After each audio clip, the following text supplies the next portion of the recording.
사람들은 묻습니다. 어머니, 그 나이에 왜 그런 결정을 하셨어요? 나는 대답 대신 웃습니다. 82 먹은 늙은이가 할 수 있는 게 뭐가 있겠어요? 그냥 조용히 정리한 거지요. 근데 말이에요. 정리라는 게 참 묘합니다. 내가 평생 모은 것들을 치우는 건데 이상하게 마음은 더 가벼워지더라고요. 아마 짐을 내려놓는다는 게 이런 거겠지요. 세상 사람들은 재산을 쥐고 있어야 대접받는다고 하던데 나는 정반대였어요. 재산을 내려놓으니까 비로소 내가 보이더라고요. 작년 설이었습니다. 며느리 현정이가 거실에서 전화를 하고 있었어요. 나는 방에서 약을 먹으려고 물을 받으러 나가다가 멈췄습니다. 현정이 목소리가 유난히 또렷하게 들렸거든요. 엄마 나야. 응 시어머니. 그 목소리에 담긴 짜증이 선명했습니다. 아니 뭐 가족도 아닌데 왜 우리가 신경을 써야 돼. 우리끼리 여행 가면 안 돼. 가족이 아니라니까. 진짜 명절마다 스트레스야. 차라리 요양원 가시면 좋겠다. 가족이 아니다. 요양원 가시면 좋겠다. 나는 문 앞에 서서 그 말을 곱씹었습니다. 40에 넘게 이 집을 지킨 내가 가족이 아니라니. 설거지하고 김장하고 손주 봐주고 아플 때 병원 데려가고 새벽에 일어나 도시락 싸주고 밤늦게까지 기다렸다가 문 열어주고 그게 다 뭐였던 걸까요? 나는 조용히 방으로 돌아와 침대에 앉았습니다. 눈물은 나지 않았어요. 대신 가슴이 텅 비는 느낌이 들었습니다. 숨이 막히는 것 같았어요. 평생 처음 느끼는 감정이었습니다. 39에 이 집에 시집 왔습니다. 그때는 시어머니가 살아계셨어요. 나도 며느리였습니다. 시어머니는 무서운 분이셨어요. 말씀이 적고 표정이 없었거든요. 근데 나한테 함부로 한 적은 없었어요. 아침마다 밥같이 먹자고 하셨고 내가 아프면 미역국 끓여주셨어요. 돌아가시기 전에 그러셨습니다. 말순아, 내가 내 며느리라서 다행이다. 고맙다. 그 말 한마디가 얼마나 큰 위로였는지 몰라요. 나는 그래서 생각했습니다. 나도 나중에 며느리한테 그렇게 해야지. 좋은 시어머니가 되어야지. 남편 영수 씨는 순하고 성실한 사람이었어요. 큰 돈은 못 벌었지만 매달 월급을 꼬박꼬박 갖다주는 사람이었습니다. 술도 안 하고 노름도 안 하고 주말이면 나랑 시장 가서 장 봐주고 아들 목마 태워주고 그런 사람이었어요. 나는 그 돈을 쪼개고 또 쪼개서 아들 키우고 집 마련하고 노후 자금도 모았어요.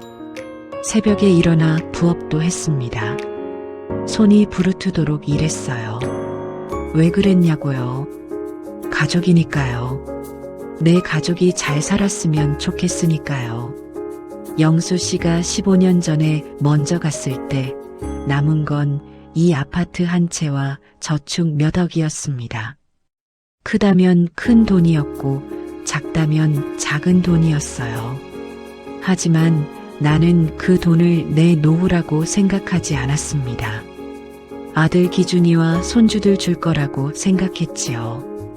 영수 씨 장례식 때 기준이가 그랬거든요.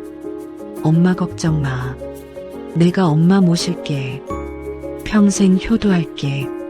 나는 그 말을 믿었습니다. 내 아들이니까요. 기준이가 현정이를 데려왔을 때 나는 기뻤습니다. 대학 나온 예쁜 아가씨가 우리 아들을 좋다고 하니까요. 현정이가 처음 집에 왔을 때 기억나요. 어머니 처음 뵙겠습니다. 앞으로 잘 부탁드려요. 고개 숙여 인사하는 게 얼마나 예뻤는지. 나는 속으로 생각했어요. 우리 기준이 복받았구나. 좋은 며느리 만났구나. 결혼하고 손주 둘이 태어났을 때는 더 기뻤어요. 내 인생에서 가장 행복한 시절이었습니다. 손주들 재롱 보면서 웃고 밥 해주고 빨래 개켜주고 밤에 손주가 울면 내가 달래줬어요. 현정이 힘들까봐. 새며느리 고생하면 안 되니까. 그게 힘든 줄도 몰랐어요. 아니, 힘들어도 행복했습니다. 내 가족이잖아요. 내가 사랑하는 사람들이잖아요. 문제는 3년 전에 시작됐습니다. 내가 백내장 수술을 받으면서 몸이 예전 같지 않게 됐어요. 허리도 아프고 무릎도 시큰거리고 밤에 화장실 가려면 3번은 일어나야 했어요. 자연스럽게 집안일을 줄이게 됐습니다. 예전처럼 새벽에 일어나 밥 못하겠고 장도 못 보겠고 그러자 현정이 표정이 달라지기 시작했어요. 처음엔 잘 몰랐습니다. 그냥 바빠서 그런가 보다 했지요. 현정이도 직장 다니니까 힘들겠지. 그렇게 이해하려고 했어요. 근데 어느 날 문득 깨달았어요. 현정이가 나를 피한다는 걸. 아침에 내가 부엌에 가면 현정이는 안방으로 들어갔습니다. 내가 거실에 앉아 있으면 현정이는 외출을 했어요. 밥도 따로 먹기 시작했습니다. 어머니, 저희는 양식 먹을게요. 어머니는 편하게 드세요. 그 말이 배려인 줄 알았어요. 근데 아니었습니다. 나를 밥상에서 밀어내는 거였어요. 함께 앉기 싫다는 거였어요. 어느 날은 이런 일도 있었습니다. 손주 큰애가 학교에서 상을 받아왔어요. 나는 기뻐서 큰애야 잘했다 할머니가 용돈 줄게 그랬어요. 근데 현정이가 말했습니다. 어머니 됐어요. 우리가 알아서 할게요. 그 말투가 차가웠어요. 내가 뭘 잘못한 것처럼 기준이한테 얘기했습니다. 기준아, 현정이가 요즘 힘든 거 있니? 기준이는 멋쩍게 웃었어요. 아, 엄마 회사가 요즘 바빠서 그래. 신경 쓰지 마. 나는 아들 말을 믿었습니다. 믿고 싶었습니다. 내 아들이 나를 속이겠어요. 내 며느리가 나를 싫어하겠어요. 그렇게 생각하고 싶지 않았어요. 작년 설 그 통화를 듣기 전까지는요. 가족이 아니다. 요양원 가시면 좋겠다. 그 말을 들은 후로 나는 조용히 관찰하기 시작했습니다. 현정이가 나를 어떻게 대하는지, 기준이가 나를 어떻게 대하는지, 손주들은 어떤지 보이기 시작했어요. 전에는 안 보이던 것들이, 아니, 보고 싶지 않았던 것들이. 현정이는 친정 부모님한테는 매주 전화했습니다. 엄마 아빠 건강해요. 다음 주에 갈게요. 뭐 필요한 거 없어요. 내가 사다 드릴게요. 목소리가 달랐어요. 부드럽고 살갑고 웃음이 섞여 있었어요. 나한테 하는 말과는 달랐습니다. 어머니 약 드셨어요. 그 말은 사무적이었어요. 안부가 아니라 확인이었습니다. 약 먹었으면 됐죠 뭐. 더 신경 쓸 거 없죠 뭐. 그런 뉘앙스. 기준이도 마찬가지였어요. 현정이 앞에서는 엄마 얘기를 안 했습니다. 내가 무슨 말을 해도 알았어 엄마. 그러고 끝이었어요. 예전엔 그러지 않았는데. 예전엔 엄마 밥 맛있다. 엄마 고마워 그랬는데. 장가가기 전엔 엄마 사랑해 그랬는데. 언제부터 이렇게 됐을까요? 언제부터 내 아들이 낯선 사람이 됐을까요? 손주들은 더 심했습니다. 중학생 된 큰애는 할머니 방에 오지 않았어요. 할머니 냄새 난다고. 그 말을 현정이한테 하는 걸 들었습니다. 현정이는 뭐라고 했을까요? 조용히 하라고 했을까요? 그런 말하면 안 된다고 했을까요? 아니요. 웃었어요. 할머니가 연세가 있으시니까 어쩔 수 없지. 그러면서 웃었습니다. 나는 방에서 그 말을 듣고 있었어요. 가슴이 칼로 베이는 것 같았습니다. 나는 그날 밤 펑펑 울었습니다. 이불을 뒤집어 쓰고 소리 없이 울었어요. 내가 뭘 잘못했을까? 내가 뭘 부족했을까? 40해 넘게 이 집을 위해 살았는데, 손톱 밑에 가시 드는 줄 모르고 일했는데, 왜 나는 이 집에서 손님이 된 걸까? 아니, 손님도 아니었어요. 짐이었습니다. 치워야 할 짐. 울다가 잠이 들었습니다. 꿈에 영수 씨가 나왔어요. 여보, 왜 울어? 나는 꿈에서 대답했습니다. 당신이 너무 일찍 가서 그래.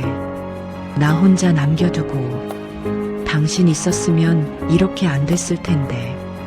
영수 씨가 웃었어요. 여보, 강해져야지. 당신은 원래 강한 사람이잖아. 시집 와서 시어머니 모시고 나 뒷바라지하고 아들 키우고 다 해냈잖아. 지금도 할 수 있어. 아침에 눈을 뜨니까 이상하게 마음이 달라져 있었습니다. 슬프긴 했어요. 근데 그것만은 아니었어요. 뭐라고 해야 할까? 결심 같은 게 생겼습니다. 이대로 무너지면 안 된다. 이대로 당하고만 있으면 안 된다. 나도 뭔가 해야 한다. 그날 이후로 나는 더 조용해졌습니다. 하던 말도 안 하고 시키는 것만 했어요. 현정이가 어머니 이거 하세요 하면 했고, 저거 하지 마세요 하면 안 했습니다. 불평도 안 했어요. 그냥 조용히 투명인간처럼 있는 듯 없는 듯. 현정이는 좋아하는 것 같았어요. 어머니 요즘 많이 편해지셨네요. 기준이한테 그렇게 말하는 걸 들었어요. 편해지셨대요. 그 말이 칭찬인 줄 알았나 봅니다. 아니었어요. 나는 그냥 지켜보고 있었던 겁니다. 이 사람들이 뭘 원하는지, 진짜로 속마음이 뭔지. 3월이었습니다. 현정이가 기준이한테 말하는 걸 들었어요. 여보, 우리 제주도 가자. 가족여행. 애들도 방학이잖아. 일주일 정도. 기준이가 물었습니다. 엄마는요? 현정이 대답이 선명했어요. 어머니는 다리도 불편하시고 오래 못 걸으시잖아. 비행기도 힘드시고 집에 계시는 게 편하실 거야. 우리끼리 가자. 가족여행. 우리끼리. 나는 웃었습니다. 속으로 가족여행에 나는 가족이 아니니까 빠지는 거구나. 그렇구나. 이제 확실히 알겠구나. 4월 중순에 그들은 떠났습니다. 어머니, 저희 일주일 다녀올게요. 냉장고에 반찬 넣어뒀어요. 드시고 계세요. 현정이가 그렇게 말하고 갔어요. 기준이는 엄마 잘 있어. 무슨 일 있으면 전화해. 그 한마디. 손주들은 인사도 안 했습니다. 이어폰 끼고 핸드폰 보면서 그냥 나갔어요. 현관문이 닫히고 집이 조용해졌어요. 나는 거실에 앉아서 빈집을 바라봤습니다. 43에 살았던 집. 처음엔 전세였어요. 영수 씨랑 둘이 허리띠 졸라매고 돈 모아서 산 집. 기준이가 여기서 태어났고 여기서 자랐습니다. 기준이 첫걸음마도 이 거실에서 했어요. 첫 말도 여기서 했고 내 인생 전부가 이 집에 있었어요. 벽에 붙은 가족사진, 영수 씨랑 찍은 결혼사진, 기준이 돌잔치 사진, 손주들 100일 사진 다 여기 있었어요. 근데 이제는 이 집이 감옥 같았습니다. 숨이 막혔어요. 그 일주일 동안 나는 바빴습니다. 먼저 은행에 갔어요. 통장을 정리했습니다. 내 이름으로 된 저축이 3억 5천이 있었어요. 영수 씨 퇴직금이랑 내가 부업해서 모은 돈이랑 합친 거예요. 그걸 전부 찾아서 새 통장으로 옮겼습니다. 아무도 모르는 새 통장. 그리고 부동산에도 갔어요. 이 아파트 내 명의거든요. 영수 씨가 갈 때 내 이름으로 해뒀어요. 아들한테 안 해줬냐고요. 안 해줬어요. 영수 씨가 그랬습니다. 여보 당신 이름으로 해놔. 아들이 효도하면 물려주고 아니면 당신 노후에 써. 그때는 무슨 소린가 했는데 영수 씨가 뭔가 알았나 봅니다. 먼저 간 사람이 더 많이 보이는 걸까요? 부동산 사장님한테 물었습니다. 이 아파트 얼마예요, 지금? 사장님이 대답했어요. 여기 7억은 가요, 어머니. 좋은데 사셨네요. 나는 고개를 끄덕였습니다. 7억. 적지 않은 돈이었어요. 평생 모은 돈. 그리고 변호사도 만났습니다. 유언장을 새로 쓰려고요. 예전에 써놓은 게 있었어요. 전 재산을 아들 기준이에게 물려준다. 그게 당연한 줄 알았거든요. 내 아들이니까. 내가 죽으면 다 아들 거지. 그게 순리인 줄 알았어요. 근데 이제는 아니었습니다. 변호사한테 물었습니다. 내가 내 재산을 아들 말고 다른 데 줘도 돼요. 변호사가 대답했어요. 어머니 재산이니까 어머니 마음이지요. 근데 유류분이라는 게 있어서 아들이 법적으로 받을 몫이 있긴 합니다. 얼마나요? 직계비속은 법정 상속분의 2분의 1이에요. 쉽게 말하면 전체의 4분의 1. 나는 계산했습니다. 아파트 7억에 저축 3억 5천. 전부 합치면 10억 5천. 4분의 1이면 2억 6천 정도. 그 정도는 기준이한테 가겠네요. 법으로 정해진 거니까. 나머지는 내 마음대로. 7억 9천 정도. 그 돈을 어떻게 쓸지는 내가 정하는 거야. 유언장을 새로 썼습니다. 내용은 비밀이에요. 아직은. 다만 이건 말할 수 있어요. 피보다 진한 건 정이라는 거. 진짜 가족은 피가 아니라 마음으로 맺어지는 거라는 거. 며느리네 식구가 여행에서 돌아왔습니다. 어머니 다녀왔어요. 현정이가 말했어요. 손에는 귤 한 박스가 들려 있었습니다. 제주도 귤이에요. 맛있어요. 나는 고맙다고 했습니다. 고마워요, 현정아. 잘 다녀왔어요. 현정이가 이상하다는 듯이 봤어요. 내가 너무 순순히 받아들이니까. 예전 같으면 왜 나는 안 데려갔어 그랬을 텐데. 근데 나는 아무 말 안 했거든요. 현정이가 살짝 불안해하는 게 보였어요. 근데 금방 잊어버렸겠지요. 시어머니가 순해졌네. 좋은 거지 뭐. 그렇게 생각했겠지요. 그 후로도 나는 조용히 지냈습니다. 예전처럼요. 아니 예전보다 더 조용히. 현정이는 이상하다고 생각하지 않았어요. 오히려 편해한 것 같았습니다. 어머니가 요즘 순해지셨어. 기준이한테 그렇게 말하는 걸 들었어요. 순해졌대요. 길들여졌다고 생각했겠지요. 5월이 되고 6월이 됐습니다. 나는 준비를 계속했어요. 조용히, 아무도 모르게 바둑 두듯이 한 수 한 수 놓았습니다. 첫 번째로 한 건 옛 친구들한테 연락한 거예요. 초등학교 동창 영숙이, 50년 넘게 알고 지낸 친구, 중학교 동창 명자, 신혼 때부터 함께 고생한 친구, 오랜만에 만났습니다. 반가웠어요. 우리 나이에 살아있는 것만으로도 감사한 거라고 서로 그렇게 말했습니다.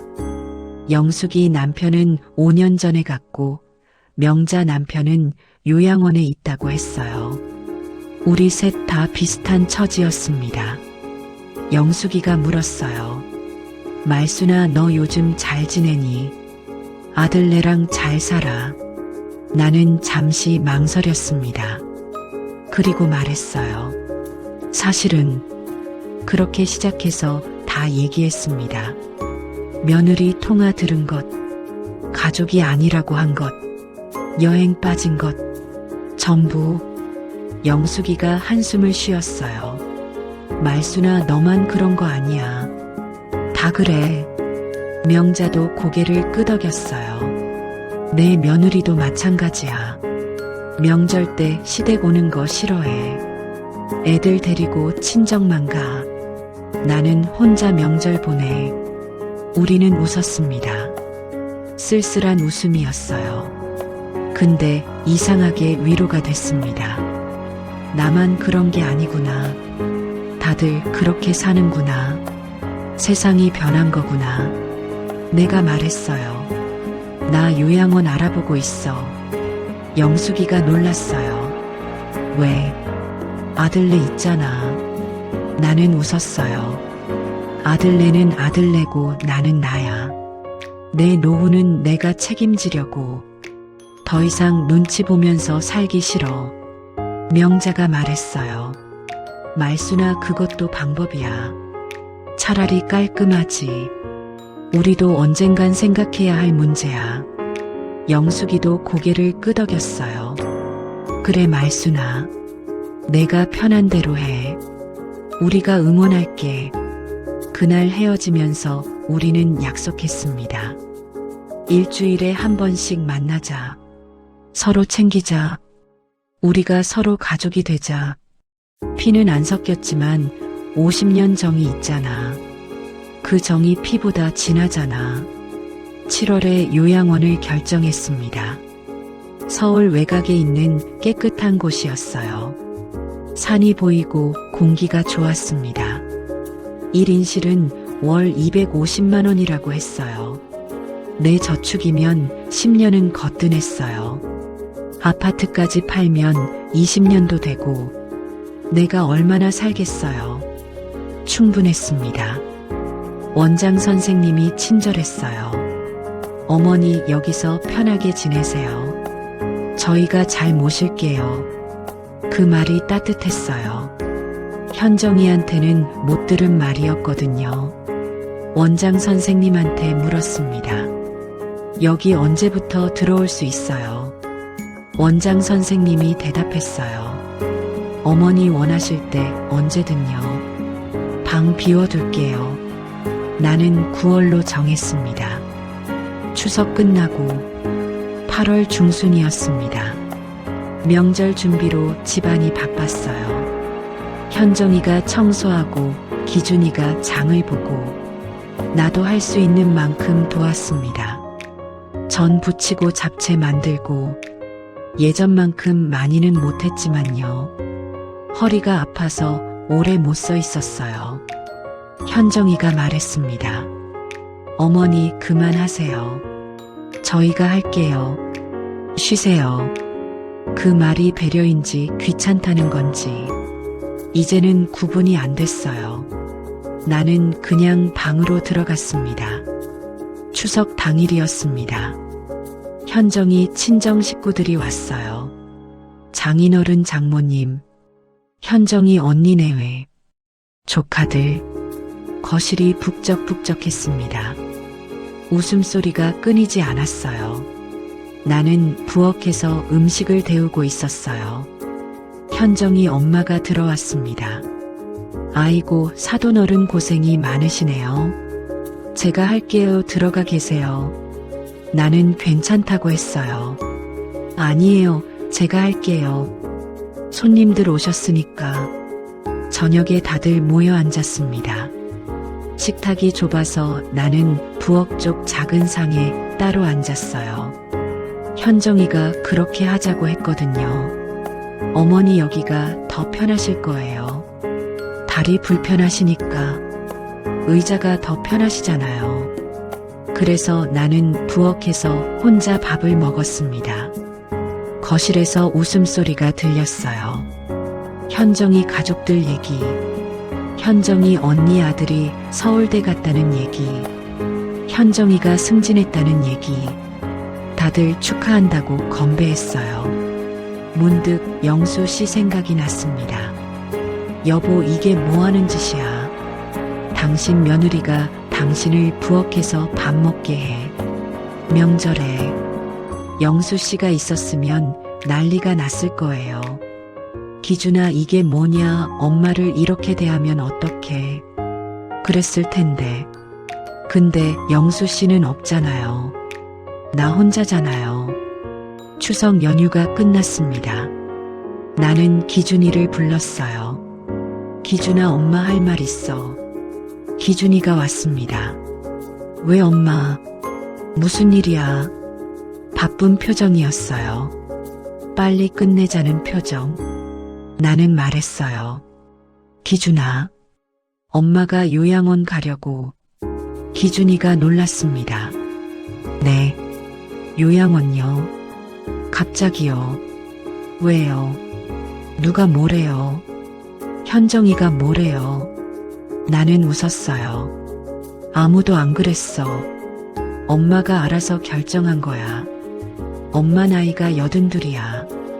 이제는 전문적으로 돌봄 받아야 할 것 같아. 여기서 너희한테 짐이 되느니 거기서 편하게 있는 게 낫겠어. 기준이가 말했습니다. 근데 엄마 여기서 같이 사시면 되잖아요. 제가 모시면 되잖아요.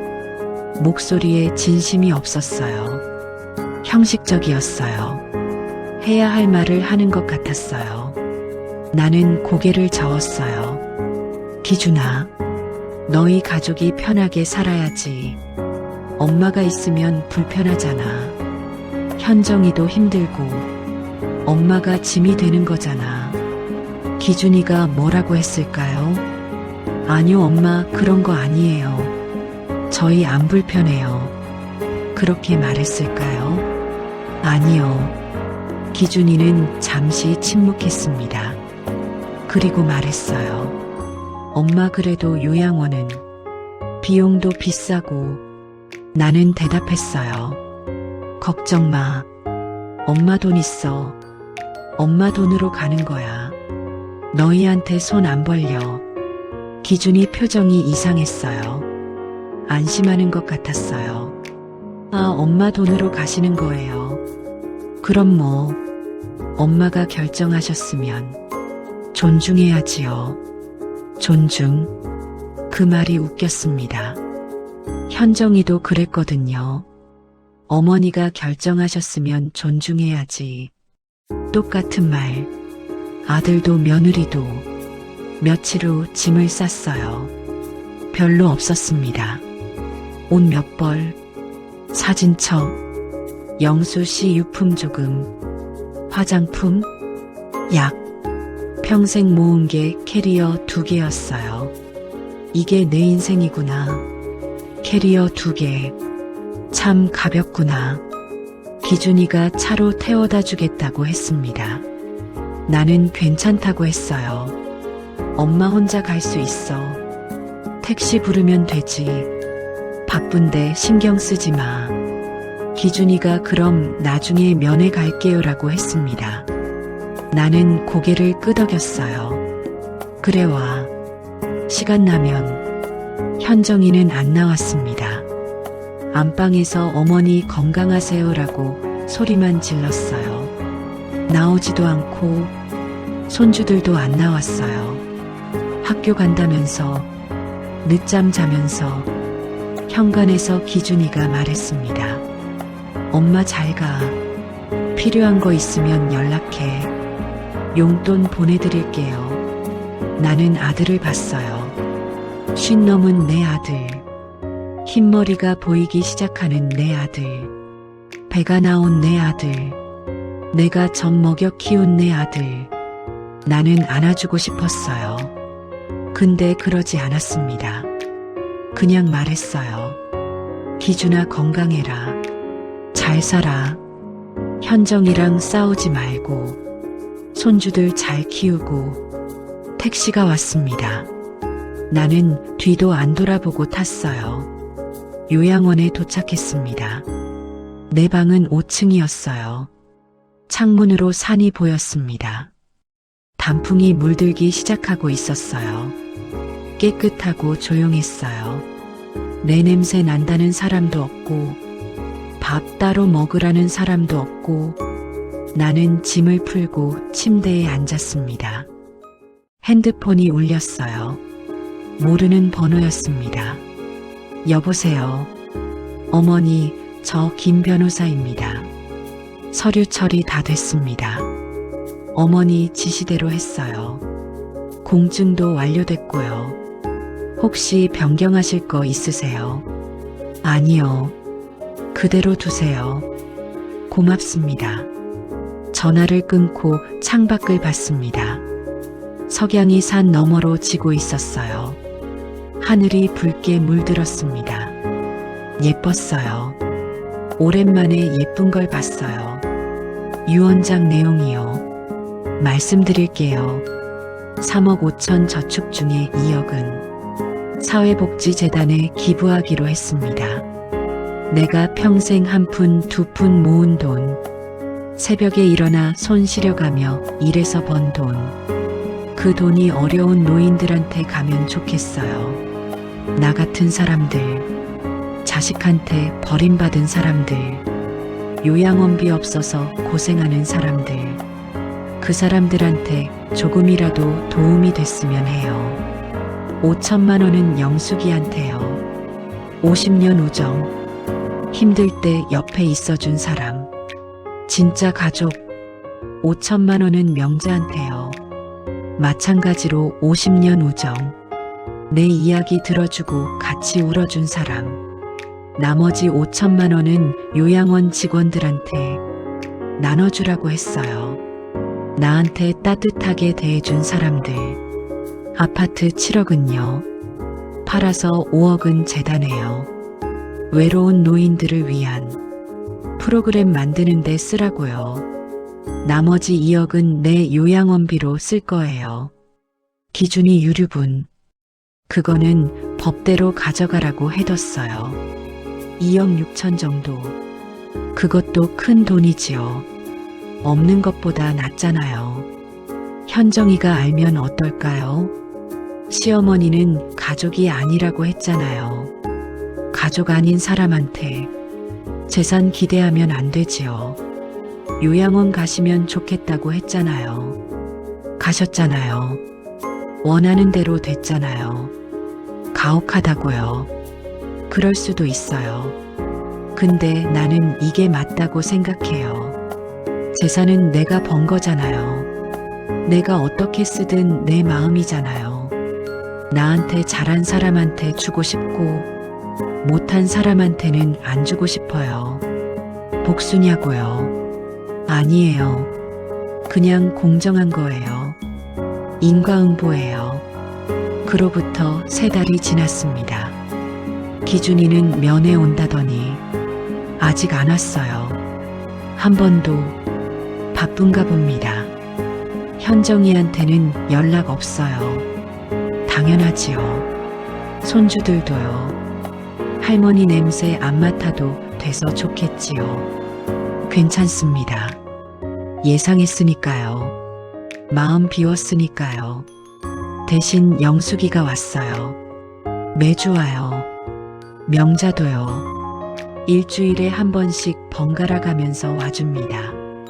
과일 사들고 와서 같이 깎아 먹고 차 마시고 얘기하고 웃고 옛날 얘기도 하고 앞으로 얘기도 하고. 좋아요.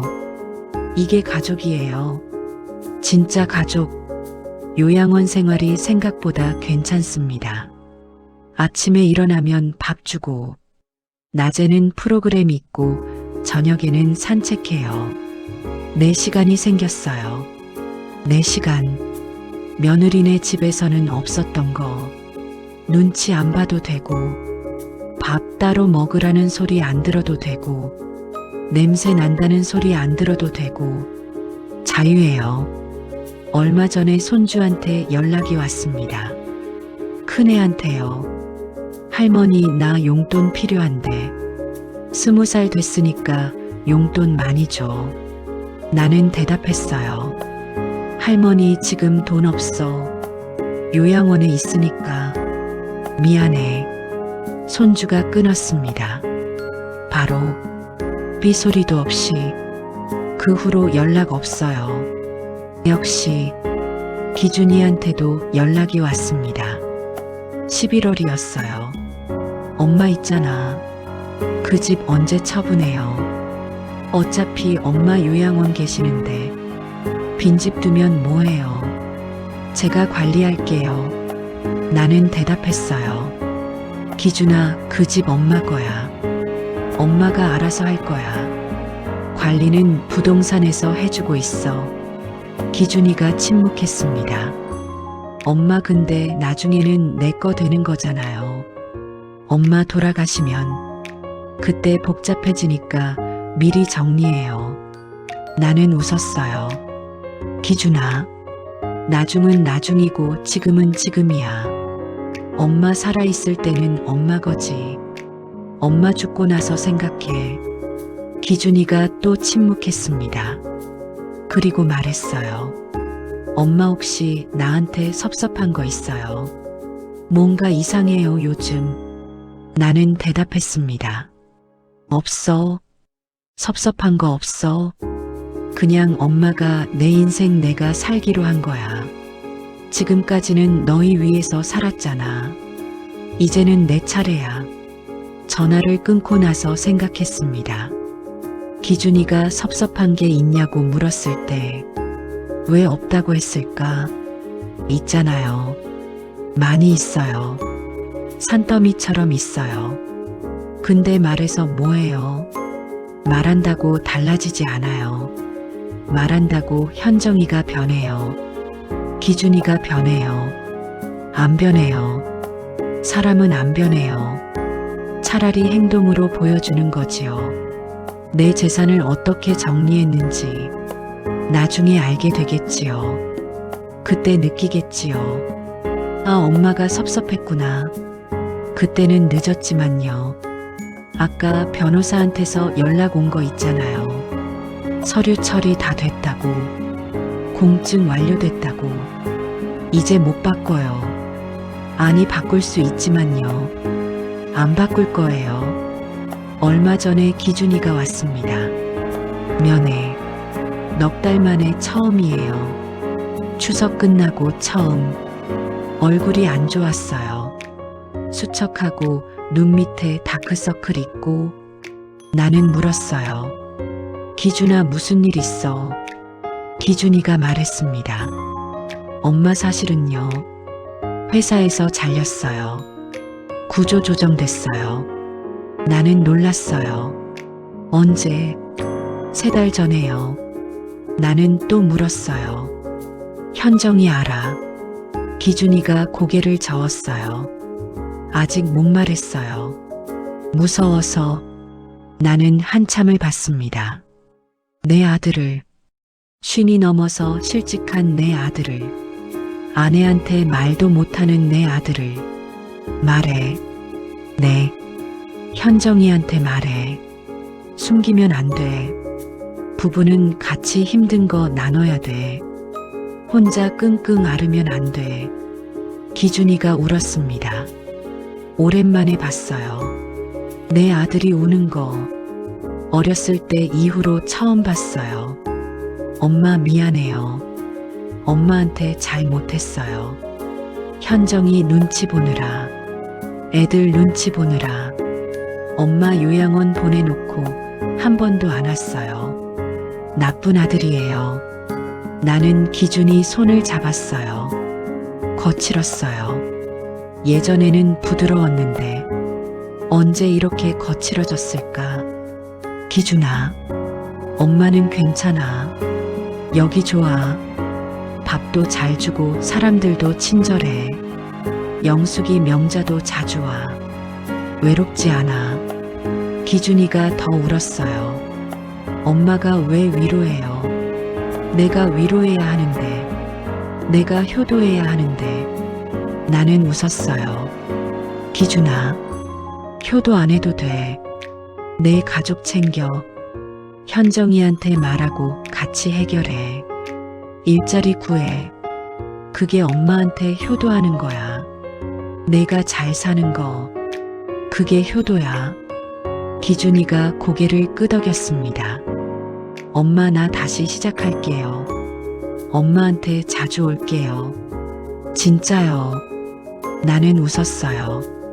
그래, 와. 자주 와. 기준이가 가고 나서 생각했습니다. 사람이 변할까요? 모르겠어요. 근데 기회는 줘야지요. 기준이는 내 아들이니까. 내가 낳았으니까. 내가 젖 먹였으니까. 유언장은 그대로 둘 거예요. 지금은요. 기준이가 진짜로 변하면 그때 바꿔도 돼요. 살아있을 때 바꾸면 되잖아요. 죽기 전에 공증 다시 받으면 되잖아요. 근데 말이에요. 나는 기대 안 해요. 기대하면 실망하니까. 그냥 내 갈 길 가려고요. 기준이가 오면 반갑게 맞고, 안 오면 안 오는 대로 살고. 그게 마음 편해요. 창밖에 눈이 내리기 시작했습니다. 첫눈이에요. 하얗게 쌓이고 있어요. 요양원 마당이 새하얗게 변하고 있어요. 예뻐요. 영숙이가 전화했어요. 말순아, 눈 온다. 봤어. 응, 봤어. 예쁘다. 우리 내일 만나서 눈사람 만들까? 80 넘은 할머니 셋이. 우리 웃었어요. 그래, 만들자. 눈사람. 이게 행복이에요. 작은 거예요. 눈 오는 거 보고 친구랑 웃고. 그게 행복이에요. 예전에는 몰랐어요. 돈 많이 모아야 행복한 줄 알았어요. 자식 잘 키워야 행복한 줄 알았어요. 아니었어요. 행복은 여기 있었어요. 오늘 하루, 지금 이 순간. 시어머니는 가족이 아니잖아요. 그 말 들었을 때 나는 무너질 뻔했어요. 근데 안 무너졌어요. 오히려 다시 섰어요. 내 두 발로. 이제는 알아요. 누가 뭐라 해도 내 인생은 내 거라는 거. 내가 지키는 거라는 거. 끝까지. 그리고 가족은 피가 아니라 마음이라는 거. 나한테 마음 주는 사람이 가족이라는 거. 영숙이가 내 가족이에요. 명자가 내 가족이에요. 여기 요양원 선생님들이 내 가족이에요. 기준이는요. 지켜볼게요. 마음 주면 가족이에요. 안 주면 남이에요. 그건 기준이가 선택하는 거예요. 내가 정하는 게 아니라. 해가 집니다. 또 하루가 가네요. 82살 먹은 내 하루가.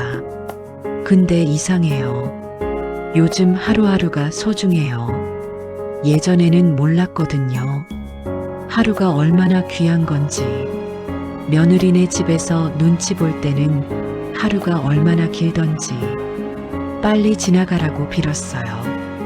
내일은 좀 나을까? 그런 생각만 했어요. 근데 지금은 달라요. 하루가 짧아요. 아침에 눈 뜨면 감사하고, 밤에 눈 감으면 또 감사해요. 살아있으니까, 숨 쉬고 있으니까, 눈 보고 있으니까. 사람들은 물어요. 어머니 후회 안 하세요? 재산 정리한 거, 요양원 온 거. 나는 대답해요. 후회요. 없어요. 오히려 감사해요. 며느리가 그 말 안 했으면 나는 몰랐을 거예요. 계속 눈치 보면서 살았을 거예요. 죽을 때까지 그 집에서 숨죽이고 살았을 거예요. 근데 그 말 덕분에 깨달았어요. 내 인생을 살아야 한다는 거, 남은 시간이 얼마 안 된다는 거, 그 시간을 후회 없이 써야 한다는 거. 고마워요, 현정아. 덕분에 눈 떴어요. 바람이 붑니다.